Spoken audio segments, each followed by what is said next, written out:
Justiça mandou soltar o cientista de dados Raoni Lázaro Barbosa. Ele está preso há mais de 20 dias depois de ser confundido com um miliciano.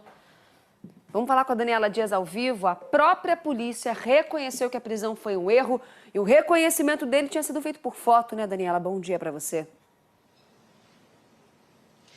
Pois é, Priscila, bom dia para você, Silvana, quem nos acompanha em casa. É mais uma história que a gente vem aqui no Bom Dia Rio contar de um reconhecimento feito por meio de foto e de uma pessoa inocente que é presa injustamente. Como você disse, o Raoni Lázaro Barbosa, ele estava há mais de 20 dias preso em Benfica depois de ser apontado como integrante de uma milícia que atua na Baixada Fluminense. E ontem, depois que a polícia assumiu o erro dessa prisão, a justiça determinou a soltura. A gente tem um documento para colocar na tela para quem está em casa. Nesse documento diz o seguinte: a Delegacia de Repressão ao Crime Organizado, a DRACO, pede a revogação da prisão de Raoni e diz que ele foi reconhecido de forma equivocada. Esse documento diz ainda que o verdadeiro alvo deveria ser Raoni Ferreira dos Santos. Por fim, o juiz Marcelo Rubioli finaliza determinando a soltura imediata de Raoni Lázaro Rocha Barbosa. Bom, o Raoni, preso injustamente, é cientista de dados. Como eu disse, ele ficou mais de 20 dias preso depois de ser identificado como suposto integrante dessa milícia. Ele foi preso no início de agosto, no dia 17, durante uma operação da DRACO, ele também foi detido, mas a família dele e também a defesa sempre falaram que ele era inocente. Essa operação foi conduzida pela delegada assistente Tayane Barbosa de Moraes Pessoa. Bom, como eu disse, o Raoni, preso injustamente, foi identificado por meio de uma foto. E a gente tem também essa foto para colocar na tela, pessoal, porque nessa imagem, o problema é que essa imagem usada na investigação foi de um Raoni que tem um nome com Y, diferente do Raoni preso injustamente. Esse Raoni que tem o nome com Y é conhecido como Gago e é integrante dessa milícia que atua na Baixada. E o que a família diz é que a única semelhança entre esses dois Raonis é a cor da pele. A esposa do Raoni preso injustamente sempre afirmou que ele é inocente e a gente tem ela afirmando mais uma vez que o erro dessa prisão foi da polícia. Vamos ver. Falei com eles, não, ele é um funcionário, e falei o nome da empresa onde ele trabalha, e é uma multinacional conhecida, americana, né? E aí, até o momento, eles só falaram que eu podia tirar foto, né, do mandado de prisão e que ele estava sendo encaminhado para Draco, na cidade da polícia. E aí começou o pesadelo. A gente não sabe como vai ser daqui para frente, não sabe como vai ser com relação ao emprego dele, se ele vai perder o emprego, se ele vai deixar de poder. A gente viaja muito para fora, né? Bom, a nossa equipe conversou com a defesa do Raoni preso injustamente. Eles disseram que estão esperando mais informações para ir até Benfica, onde ele está, para que ele possa ser solto ainda hoje. E como a gente falava no início, Priscila e Silvana, esse não é o primeiro caso que a gente conta aqui. Na semana passada, inclusive, aqui no Bom Dia Rio, a gente entrevistou o produtor cultural Ângelo Gustavo, o Gugu, que foi preso injustamente durante um ano, acusado do roubo de um carro. Além do Gugu, teve também o músico Luiz Carlos Justino, que deixou a prisão em 2020. À época, ele foi acusado de praticar um assalto, mas testemunhas disseram que o viram tocando ali em Niterói.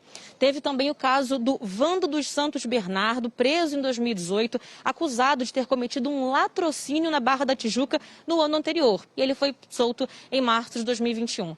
Bom, com tantos casos, a gente está aqui para conversar com o presidente da Comissão de Direitos Humanos da OAB, o Álvaro Quintão. Álvaro, bom dia para você, seja bem-vindo ao Bom Dia Rio. Primeiro eu queria que você falasse para a gente de que forma que a OAB vem atuando para que casos como esse, que infelizmente a gente vem reforçando que estão acontecendo, mas para que casos como esse não aconteçam mais. Bom dia. Bom dia a todas as pessoas que nos assistem. Que bom começar o dia já com essa boa notícia do relaxamento da prisão do Raoni. O caso do Raoni, ele é mais um desses muitos que a gente tem acompanhado e que tem denunciado. É muito frequente a prisão de pessoas inocentes com reconhecimento basicamente ou unicamente por fotografias. A Ordem dos Advogados do Brasil já vem, desde o ano passado, fazendo campanha, denunciando e atuando em alguns casos onde pessoas inocentes estão sendo presas com reconhecimento fotográfico. E o caso do Ângelo Gustavo é um deles, do Justino, do músico de Niterói. São casos emblemáticos que vêm trazendo luz para um problema que é crescente. E uma coisa é verdade, Daniela, que você pontuou. A cor da pele é muito determinante nesses erros de reconhecimento. Infelizmente, o racismo estrutural que a gente assiste diariamente no nosso país, ele se reproduz nesse reconhecimento fotográfico irregular.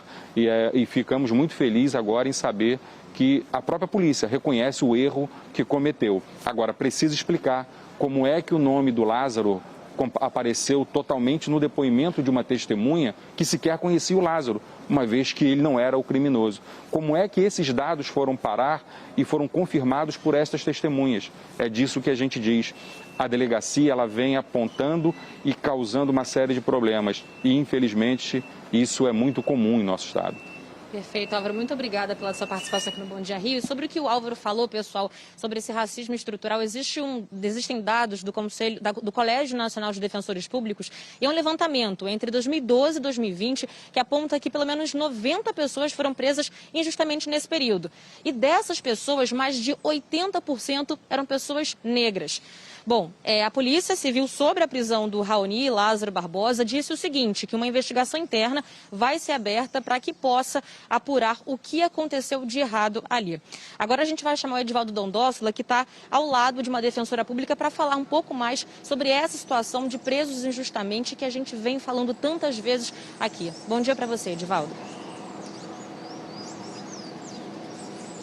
Oi, Daniela, bom dia para você, bom dia a todos mais uma vez. Você disse bem, né? Não são casos isolados e esses dados que você citou são apenas de uma amostra que foram ali analisados pelos defensores públicos, pelo Conselho Nacional de Defensores Públicos. Imagina os casos que acabam passando muitas vezes despercebidos, que não se tem notícia.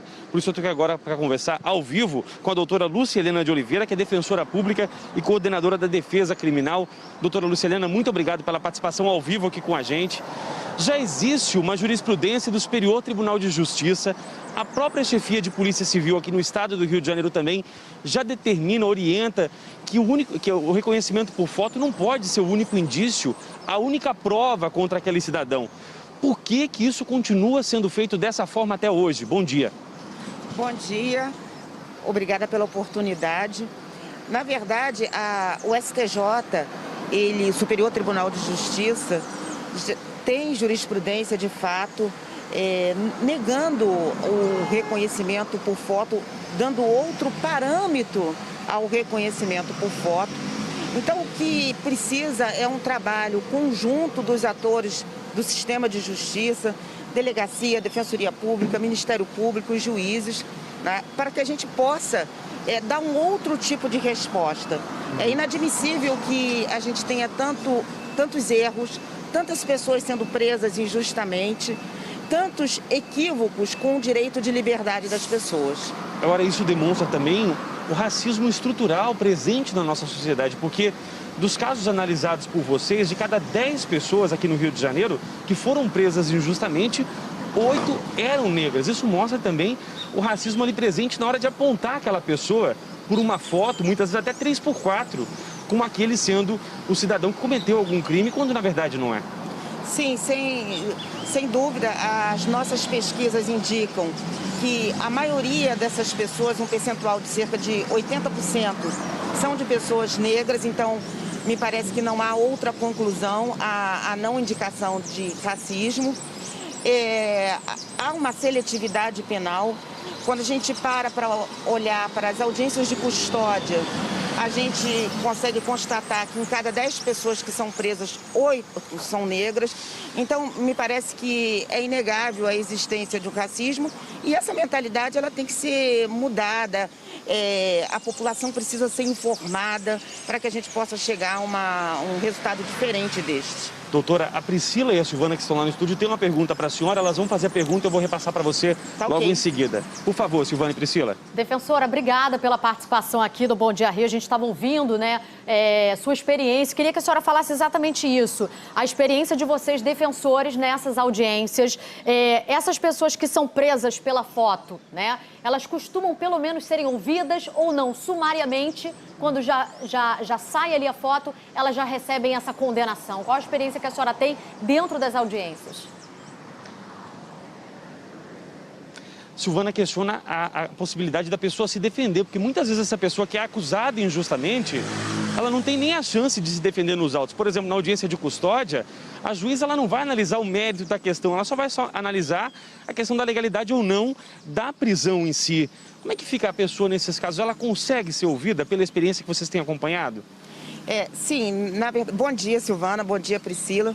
Na verdade, a Defensoria Pública vem atuando. Nós estamos presentes nas audiências de custódia, estamos presentes nos processos que são da atribuição da Defensoria Pública. Então, o nosso papel é dar voz a essas pessoas. Então, quando você pergunta, elas conseguem se defender, nós estamos fazendo o máximo de esforço possível para fazer uma defesa efetiva e garantir a ampla defesa dessas pessoas que estão com a Defensoria Pública. Eu não tenho dúvida do trabalho da Defensoria. Eu acho que a Silvana perguntou mais em relação à dificuldade na formalidade da justiça em si, né? Porque muitas vezes ela não consegue ser ouvida pelo juiz, talvez na audiência de custódia, por causa justamente dos processos da justiça que são burocráticos, né? Isso demora um tempo, como o caso do Raoni, por exemplo, que a gente acabou de mostrar, entre ele provar a inocência até que seja revertido. Só hoje, por exemplo, foi revertida a prisão dele. Sim, esse tempo, de fato, é inegável. A audiência de custódia, muitas das vezes, ela só vai realmente analisar a legalidade. Então, quando a pessoa é ouvida na audiência de custódia, ela não é ouvida a respeito do fato em si exatamente. Aquele magistrado que está lá, ele não julga o fato em si, não absolve e nem condena. Na verdade, ele analisa a legalidade da prisão. Então, isso, de fato, pode gerar um tempo para que a pessoa possa ser efetivamente solta. Muito obrigado, doutora Lucilena, trazendo ao vivo essas informações. Obrigado pela gentileza de ter aguardado para conversar conosco aqui ao vivo. Silvana e Priscila, a gente vê, né? Apesar do trabalho da Defensoria, ainda demora muito, né? Por conta dos ritos processuais que são comuns e demorados na Justiça entre a prova da inocência até que essa pessoa seja efetivamente solta, caso do Raoni que a gente acabou de mostrar. Fora o trâmite agora, né? A Justiça liberou, determinou a soltura, obrigada, Edivaldo, do Raoni. Só que agora é todo o trâmite, depois de todos esses dias ali dentro do presídio. Eu acho que aqui no Rio a gente vive o oposto da Declaração Universal dos Direitos Humanos, né? Que diz que toda pessoa acusada é inocente até que se prove o contrário. Aqui no Rio, não. É culpado até que se prove o contrário. E a gente lembra, né, que tem um projeto de lei que foi apresentado na Assembleia Legislativa que pretende impedir que os suspeitos sejam identificados a partir de fotos que não sejam oficiais. Então, os suspeitos só poderiam ser identificados a partir de fotos oficiais que estão no sistema das autoridades, não fotos, por exemplo, de redes sociais ou algo assim. Porque quando você vai na delegacia, tem ali o chamado álbum dos suspeitos, né? E não existe uma regra que normatize como as fotos podem e devem ser obtidas, então tem toda essa discussão e a gente vai torcer aí para que Raoni deixe a prisão quanto antes. Foi o que a esposa disse, né? A vida dele deu uma virada do dia para a noite e isso pode impactar o trabalho dele, uma pessoa que batalha, que correu atrás e que merece tudo de melhor nessa vida e está aí, atrás das grades, por um erro, mas a gente vai acompanhar.